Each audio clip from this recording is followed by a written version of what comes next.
Salut à tous, j'espère que vous allez bien, c'est Romain et on se retrouve aujourd'hui pour faire un point sur l'actualité un peu plus calme ces derniers jours au PSG.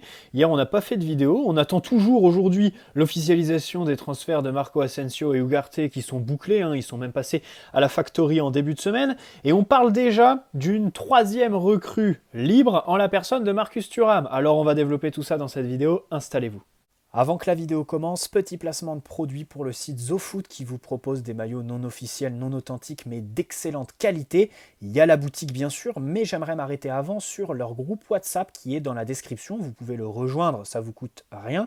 Et ils font très souvent des tirages au sort pour vous faire gagner des maillots que vous pouvez personnalisé avec flocage et tout ça, et que vous recevez chez vous donc gratuitement. Si vous voulez faire directement vos emplettes, il y a la boutique, maillots de tous les clubs, sélection nationale, vintage, rétro, NBA aussi, des équipements de Formule 1, les survêtements de tous les clubs bien évidemment, et des délais de livraison assez raisonnables d'environ 3 semaines à des prix très bas, comptez une trentaine d'euros pour un maillot floqué, sans compter les réductions qui sont quand même très souvent présentes. Là par exemple, jusqu'au 16 mars, vous avez un maillot offert pour 2 achetés, 2 offerts pour 4 achetés et 3 offerts pour 6 achetés. Toutes les infos sont dans la description, n'hésitez pas à aller y faire un petit tour et merci à eux, c'est eux qui régalent. Allez, on va commencer avec Sergio Rico, où il y a enfin du positif. Dans un communiqué, l'hôpital de Séville a annoncé qu'il n'est plus sous sédatif, même si son état reste grave et que lui va rester en soins intensifs jusqu'à nouvel ordre. On se réjouit de cette belle avancée. Nouveau communiqué vendredi, sauf s'il y a une grosse évolution d'ici là. Bien sûr, on se réjouit de tout ça. Le PSG, de son côté, je pense, on peut déjà tirer une conclusion, doit chercher un gardien numéro 2, malheureusement, j'ai envie de dire. Et il y a eu une rumeur aujourd'hui, El Futbolero, qui nous a sorti Memo Ochoa, qui va fêter ses 38 ans, évidemment légende de Ligue 1 quand il était à Ajaccio. On se souvient de son match en août 2013 face au PSG de Cavani. C'était une de ses premières titularisations, le 1-1, où on a une tonne de tirs et lui fait une tonne d'arrêts. Bref, ça me paraît quand même un peu vieux. Mais dans tous les cas, c'est vrai que Sergio Rico, évidemment, on espère qu'il va s'en sortir. Mais là, 10 jours déjà en soins intensifs, dont du coup une grosse semaine sous sédatif, je ne vois pas comment l'année prochaine il pourra rester à l'entraînement tous les jours et garder ce métier de footballeur professionnel. Évidemment, malheureusement pour lui. Bon, passons au gros dossier. Marcus Thuram, c'est une exclusivité. Matt Moretto, journaliste italien, qui l'a sorti samedi. Alors, il était sûr de lui. Le PSG est le club le plus insistant sur l'international français. Le frère de Kefren et fils de Lilian. Loïc Tanzi, alors, pas grand monde l'a relayé parce qu'il n'est pas très fiable. Mais hier, les plus fiables ont parlé. Loïc Tanzi pour le journal L'Équipe. Le joueur est intéressé. Bappé pousse pour le convaincre. Et il a dit, Loïc Tanzi, sur l'Équipe TV, à la télé, il est possible qu'il soit le numéro 9 titulaire la saison prochaine. Alors ça, je ne sais pas trop comment on doit le prendre, mais soyons très clairs. On va encore reprendre cette rhétorique qui m'agace au plus haut point, mais malheureusement, on doit l'utiliser. Les faits sont là. Marcus Thuram est un recrutement d'opportunité parce qu'il est libre. Pour la rotation, rien de plus. Pas pour être titulaire, même s'il a bien progressé sur ces dernières années. Gaulle a précisé que son père Lilian ne voulait pas du PSG. C'est intéressant à noter ça, parce que déjà Gaulle sont fiables. Et ensuite, il est maqué avec Nasser Al-Khelaifi, Lilian. Il était au parc plusieurs fois cette saison. Alors, tu me diras, c'est un indice qui va contre la signature de Marcus Thuram, vu les purges qu'il a dû se mater en live. Mais voilà, visiblement, son père ne veut pas de nous. D'ailleurs, Marcus est à Paris en ce moment avec Manu Koné et Kefren Thuram. Di Marzio, intéressant aussi, une source italienne. Le PSG, selon lui, sera probablement le futur club de Thuram. On rappelle que notre concurrent sur ce dossier, c'est l'Inter Milan, dont Di Marzio est le porte-parole quasi officiel dans les médias. Bon, voilà. Avant de parler de Marcus Thuram, je ne peux pas m'empêcher de faire un lien avec Ekitike, qui avait ce rôle de super sub cette année. En fait, je vais reprendre. Je l'ai critiqué à de nombreuses reprises, et à raison, sur cette chaîne YouTube, Ekitike, parce qu'il est arrivé, la marche était trop haute, il s'en est pas rendu compte, grosse confiance en lui, qui fait qu'il s'est complètement perdu mentalement, physiquement non pas vraiment, puisqu'il ne s'est pas blessé gravement cette saison, mais En matière de football, techniquement, c'est ce qui m'a le plus choqué en fait. Qui se déplace n'importe comment dans cet effectif stéréotypé, à la limite, je lui en veux pas. Si les déplacements sont à contre-courant, sachant que c'est Christophe Galtier sur le banc, j'en attendrai pas grand-chose en termes d'intelligence de jeu. Mais par contre, techniquement, l'exécution des gestes, des passes, des remises, ça c'est ce qui m'a le plus inquiété, démoralisé avec Ekitike qui a donc coûté, on le rappelle, 28 millions fixes, qui monte à 35 avec les bonus, qui sont donc payés cette année. Tu l'as recruté l'été dernier, à la mi-juillet, alors que tu voulais Skamaka et encore avant Lewandowski. Sauf que ce genre de joueur jeune qui arrive de Reims, quand tu le signes, tu dois avoir un plan que tu établis à ses côtés. Tu dois lui dire, tu vas jouer dans tel rôle, telle animation, tu auras quel statut, et tu dois bosser tel style de jeu, ou alors physiquement, un programme de développement. On sait que c'est un joueur qui est très fin, donc on peut se demander, en plus, comme il n'est pas forcément ultra explosif, tu peux lui faire prendre un petit peu de muscle. Pour moi, la vitesse, c'est pas la première qualité d'Ekitike. Donc lui mettre un petit peu de biceps ou de cuisse, je pense pas que ça changera grand chose à la physionomie de son jeu. Mais voilà, au PSG, on fait rien comme personne. On l'a recruté et on l'a balancé comme ça sur des temps de jeu d'environ 2-3 minutes jusqu'à sa première titularisation contre Nice en octobre avec aucun cadre collectif, des consignes individuelles qui paraissaient pas très claires, et je pense que ce qui témoigne pour ça, c'est les cris de Galtier sur le banc. Enfin, je veux bien que Hugo Ekitike soit jeune, mais il n'est pas complètement con. Et que Galtier hurle sur son banc comme il l'a fait pendant toute la saison après Hugo, moi je l'interprète plus comme en fait Christophe Galtier qui est incapable de faire passer ses consignes intelligemment plutôt que Hugo Ekitike qui n'est pas capable de les réceptionner. Voilà, alors c'est sûrement un peu des deux, mais je pense plus pour Christophe Galtier. Même si bien sûr Hugo Ekitike, je crois pas que ce soit le joueur le plus intelligent, le plus fin du monde. Hein. En témoignent toutes les talonnades qu'il a tentées, les gestes ou les déplacements qui sont un petit peu... ouais, des trucs... Enfin, t'as l'impression que c'est un joueur qui est un peu gogol, quoi, par moment, pour parler de manière crue. Hein. Même si, encore une fois, dans cette vidéo, mon but, c'est prendre sa défense. Parce que tu signes Ekitike, tu sais à quoi t'attendre et tu n'as aucun plan établi, clair avec lui. Et au final, aujourd'hui, on a RMC qui nous annonce qu'il est sur le marché des transferts, que le PSG veut s'en séparer et que lui est ouvert à condition que le club qui l'accueille joue en Europe et lui offre du temps de jeu. Ça me paraît être un aveu d'échec, pour moi, le plus grand de Luis Campos au PSG. D'abord parce que c'est un des transferts les plus chers qu'il a mené. Un des dossiers où on attendait beaucoup, hein, c'était un Français, il venait de Ligue 1, ça faisait des années qu'on demandait à recruter des joueurs de Ligue 1. Bon, malheureusement, ça s'est craché complètement. Évidemment, c'était plus que prévisible. Et c'est pour ça qu'aujourd'hui, me réorienter sur Marcus Thuram, je me dis qu'en fait, le club ne progresse pas. Le club ne change... Enfin, à court terme, je suis satisfait de la signature de Marcus Thuram, pour être tout à fait honnête. Mais par contre, tu vas lui signer un contrat de 4-5 ans, c'est évident. Bah, dans 2-3 ans, évidemment qu'on sait très bien où est-ce qu'il sera. Sur le banc, quelques minutes, à chaque mercato sur la liste des transferts, et au grand maximum, un prêt. À chaque fois, c'est tout. C'est tout. Et on le sait très bien. Ce sera quelqu'un qui va être dévalorisé dès le premier jour où il aura signé au PSG.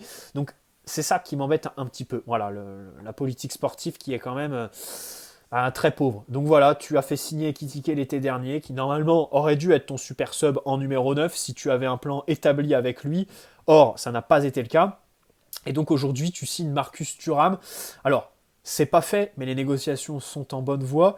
Je sais plus qui, je crois que c'est De Gore sur le plateau de l'équipe hier qui disait cet hiver, un dirigeant du PSG me disait que c'était difficilement faisable Marcus Thuram. Alors, on va voir si ça va se faire. Mais, comme je l'ai dit, là tout de suite, c'est une recrue qui me plaît déjà plus que Marco Asensio. Pourquoi ? Alors, il peut jouer un peu partout. J'aime pas dire polyvalent, parce qu'à chaque fois qu'on dit d'une signature qu'elle est polyvalente au PSG, ça finit en flop. Hein. Mais c'est vrai qu'il est capable de jouer un petit peu partout, même si je pense qu'il est en fait, dans ma tête, ok, il est polyvalent, mais pour moi, il faut le faire jouer exclusivement en numéro 9. Voilà. Ailier gauche, on peut me parler de ça, mais pour moi, il est performant à ce poste de numéro 9 quasi exclusivement, et je l'imagine que ici, au PSG, voilà, en pointe. Derrière, évidemment, une grosse recrue qui sera ton titulaire dans la rotation, parce que Marcus Thuram a une vraie puissance, pas explosivité. Après les premiers appuis, il peut prendre en vitesse. Évidemment, il est musclé. Voilà, il y a du tonus. Mais les changements de rythme, c'est pas vraiment son truc. On parlait d'un joueur qui va chercher les 1 contre 1, qui va mettre un petit peu de vitesse, ballon au pied. Je pense pas que ce soit Marcus Thuram. Voilà, parce que c'est quelqu'un qui est puissant, mais pas explosif. Voilà. Maintenant, la verticalité, il te l'apporte. Et ça, c'est quand même très important. Par exemple, Marco Asensio, tu peux être rapide, pas rapide, machin chouette, mais que tu proposes dans la profondeur, que tu fasses des appels assez tranchants, rien que ça, on en a besoin au PSG. Voilà. Asensio le fait absolument pas. Marcus Thuram le maîtrise et c'est vraiment ces deux choses que j'aime le plus, puissance, verticalité, c'est les deux mots pour décrire Marcus Thuram. Chez moi, c'est ces deux qualités qui pour moi vont le plus apporter au PSG et qui collent le plus avec nos besoins aujourd'hui. Maintenant, bon, techniquement, c'est pas du haut niveau, hein, et alors, il a bien progressé à la finition, mais c'est pas encore ça. Et j'ai une statistique, il joue en Bundesliga depuis 4 saisons, qui est quand même un championnat assez ouvert, où tu as beaucoup plus d'occasions de marquer qu'en Ligue 1, où les défenses sont resserrées, encore plus quand tu joues au PSG. Et ben Marcus Thuram au Borussia Mönchengladbach, c'est un but toutes les 240 minutes en Bundesliga sur ces 4 saisons là-bas. Même si, comme je l'ai souligné, il y a eu une progression.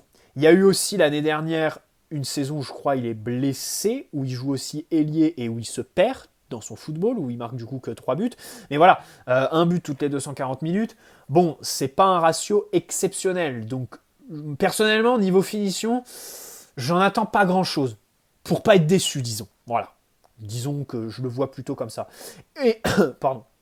Et enfin, l'apport défensif. Alors là, par contre, c'est un vrai point positif, parce qu'en sortie de banc, c'est quelqu'un voilà, qui va beaucoup courir, qui va se replier, engager du pressing, qui ne rechigne pas, plutôt bon caractère là-dessus. Donc, évidemment, ça fait plaisir, même si au niveau de la personnalité, alors il est né à Parme, parce qu'avec son père, il vagabondait un petit peu partout, mais on sait très bien qu'il est attaché à la région parisienne. On sait très bien que foutre Marcus Thuram dans notre super région, évidemment que ça va déréguler le marché des nanas, hein, des boîtes de nuit aussi. Hein, les patrons, je pense, peuvent être contents parce qu'on espère qu'il ne va pas tomber là-dedans.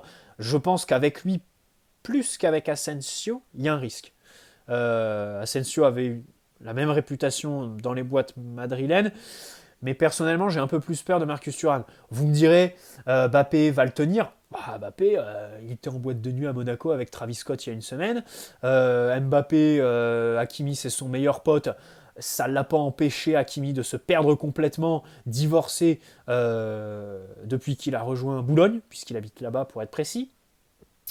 Donc bref, là-dessus, je suis pas très très confiant. Et c'est pour ça qu'encore une fois, les joueurs libres sur des contrats de 4-5 ans, ça m'horripile. Et je le disais dans une vidéo ce week-end, je préfère largement attendre le mois d'août pour mettre la pression sur Chelsea et obtenir un prêt de Romelu Lukaku sur la saison prochaine.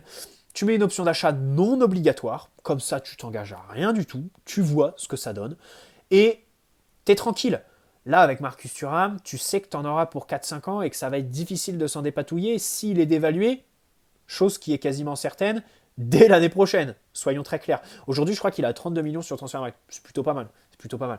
Mais enfin, le PSG, à partir du moment où il signe, c'est évident qu'on ne peut pas en tirer plus de 20 millions. À moins qu'on réussisse à le valoriser. Enfin, aujourd'hui, ça me paraît carrément impossible dans ce cadre collectif morose. Déjà que Marcus Thuram soit titulaire, et certainement pas, je ne le veux pas. Et ensuite, brille de mille feux. Voilà. Déjà parce qu'au Borussia Mönchengladbach, il n'a pas non plus tiré son épingle du jeu. Hein. voilà, on rappelle quand même que c'est un club du milieu de tableau de Bundesliga. On n'est pas chez un club qui joue l'Europe ou les 5 premières places, hein, mais bien un club de milieu de tableau dans lequel Marcus Thuram, bon, pas non plus, c'est comme Manu Koné, quoi, n'a pas réussi à surnager complètement. Voilà. Ça n'a aucun sens, mais je voulais juste classer les 4 recrues potentielles donc, du PSG aujourd'hui, puisque rien n'est officiel à date. Ugarte, Skriniar, Marcus et Asensio. Je voulais les classer par ordre de pertinence des transferts. C'est peut-être complètement idiot. Dites-moi votre ordre dans les commentaires. Moi, personnellement, je mets Ugarte en premier. Parce que mon unique critère, on va dire, c'est le profil du joueur là pour faire mon classement. Hein. C'est pas le salaire que tu lui donnes ou l'indemnité que tu balances. C'est vraiment le profil et les qualités qu'il va apporter à ton équipe. Ugarte, parce que ce profil de milieu défensif capable de jouer en double pivot, je pense que sous Nagelsmann, ça va être très intéressant, surtout qu'il est très mobile. C'est pas ce genre de numéro 6 qui est assez pantouflard, un petit peu à la Leandro Paredes. Lui, non, il bouge beaucoup, il va aussi apporter en matière de contre-pressing, qui pourrait redevenir à la mode, enfin, c'est un grand mot, avec Nagelsmann. Donc je le mets premier, voilà. Derrière, je mets Skriniar. Je suis content de sa signature parce qu'il ne faut pas oublier que c'est quand même un très grand défenseur. Avant sa blessure, l'année dernière, notamment, c'était de la classe mondiale, un des meilleurs défenseurs de Serie A. Je suis content de sa signature, même s'il y a les doutes par rapport à son dos. Il s'en est remis, il a repris l'entraînement collectif. Et mon second point, comme je vous l'ai dit, seul critère, le profil. Ça me gêne un petit peu de recruter un joueur qui ressemble un peu à Ramos, à savoir qui a besoin de jouer dans un bloc bas pour tirer le meilleur de ses qualités. Alors qu'au PSG, on sait très bien qu'il va devoir courir vers son but, gérer des contre-attaques en Ligue 1 face aux ailiers un petit peu explosifs, et on sait très bien qu'on va prendre des buts sur lesquels Skriniar sera fautif, ou alors il prendra des cartons bêtes, il concédera des fautes bêtes parce qu'il devra tacler par manque de vitesse par rapport à un ailier explosif sur une contre-attaque en Ligue 1. Je parle parce qu'en Ligue des Champions, j'ai pas trop de doutes sur sa capacité à apporter au PSG. Troisième, je mets Marcus Thuram parce que voilà, à la différence d'Asensio, je comprends le recrutement, le profil est assez intéressant. Et enfin, dernier, Asensio, parce que là, ouais, non, c'est le recrutement que je comprends le moins. Je vois juste sa qualité de frappe, et c'est bien trop peu pour un joueur qui va signer 4 ans à 6,5 millions. Hein. Donc, vraiment, c'est le recrutement sur lequel j'arrive vraiment pas du tout à me hyper Asensio. Donc voilà mon petit classement, n'hésitez pas à me donner le vôtre en commentaire. Bon, il y a une rhétorique qui court sur les réseaux dernièrement, qui vise à dire « recruter avant l'entraîneur, c'est débile ». Jérôme Bretagne, encore hier, sur RMC, nous a dit « oui, mais avant de recruter, machin chouette, mettez un entraîneur, voir s'il valide les recrues ». J'ai envie de dire « je suis pas d'accord ». C'est peut-être des visions du foot qui s'opposent, mais moi, personnellement, je vois le métier d'entraîneur comme court-termiste, voilà, et Nagelsmann sera d'accord avec moi, s'il refuse Tottenham et Chelsea aujourd'hui, c'est parce qu'il ne joue pas de Coupe d'Europe la saison prochaine. Enfin, Tottenham, si, mais au rabais, c'est pas la Ligue des Champions. Et il sait très bien que quand tu es entraîneur, c'est pas possible de ne pas jouer la Ligue des Champions dès ta signature. Parce que tu signes pour 2-3 ans à l'extrême maximum. Alors que les joueurs, c'est des contrats de 5 ans et en première ligue, 8 ans. Donc pour moi, en plus les directeurs sportifs restent beaucoup plus longtemps que les entraîneurs dans les clubs, ça c'est bien connu, même si au PSG le ratio est un peu plus serré, hein, on enchaîne les directeurs sportifs quasiment comme les entraîneurs, mais pour moi, voilà, l'entraîneur sur des profils très spécifiques peut avoir son mot à dire, peut émettre des demandes à son directeur sportif, mais dans les grandes lignes, le problème au PSG c'est que des lignes directrices il y en a très peu, voire pas, c'est au directeur sportif de mener la politique du club et de mener le mercato. Aujourd'hui, au PSG, pas besoin d'entraîneur pour savoir qu'il nous faut déjà numériquement 3 ou 4 recrues minimum en attaque, voilà, avec un 9 titulaire, un ailier percutant, un joueur qui est capable de revenir dans l'axe et un 9 pour la sortie de banc. Bon, là-dessus, je pense qu'il n'y a pas besoin d'entraîneur. Sur le milieu défensif, ok, là, on peut attendre l'entraîneur. Par exemple, Ugarte, si c'est Luis Enrique, autant ne pas le faire. Et en défense, c'est comme en attaque. en défense, il faut absolument un joueur moderne, un petit peu multifonctionnel, parce que aujourd'hui, c'est très anti-moderne, nos défenseurs, pour ne pas dire anti-jeu, parce que cette saison a été cataclysmique dans ce secteur. Donc voilà, pour moi, recruter avant l'entraîneur, c'est complètement... Enfin, c'est assez logique. Pas complètement logique, mais assez logique dans ma vision, que je voulais vous partager. Je finirai sur Pepsi. Et oui, Fabrizio Romano a lâché son Here We Go. Gros retournement de situation. Il va aller à l'Inter Miami. C'est Antonella qui va être contente. Et nous, pour les posts Instagram qu'elle va nous faire sur Miami Beach. Évidemment, la vidéo d'excuses il y a 15 jours, c'était pour gratter sa prolongation. Je vous le disais dans la vidéo à ce moment-là. Et avec le Barça, ils se sont bien foutus de notre gueule, je sais pas, mais de la gueule des supporters du Barça. Oui, ça j'en suis certain, parce que les deux clans avaient intérêt à faire filtrer ces infos en matière de retour.